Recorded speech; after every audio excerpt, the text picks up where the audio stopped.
திருக்கோவிலூர் சுற்றுவட்டார பகுதிகளில் கனமழை பெய்தது. இது குறித்த கூடுதல் தகவல்களை செய்தியாளர் சரவணன் வழங்க கேட்கலாம். சரவணன், வணக்கம். முழு விவரங்களை பதிவு பண்ணுங்க. வணக்கம்.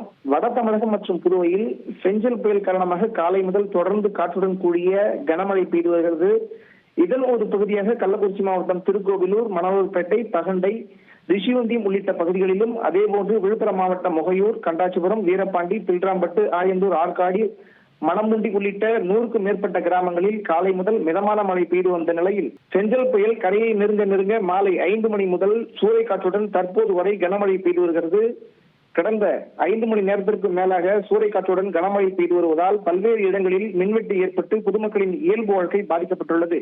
தொடர்ந்து புயல் கரையை நெருங்க காற்றின் வேகமும் மழையின் அளவும் அதிகரித்து வருவதால் பொதுமக்கள் பாதிப்படைந்து வருகின்றனர். விரிவான விவரங்களுக்கு நன்றி சரவணன். செய்திகளை உடனுக்குடன் தெரிந்து கொள்ள உடனே சப்ஸ்கிரைப் பண்ணுங்க.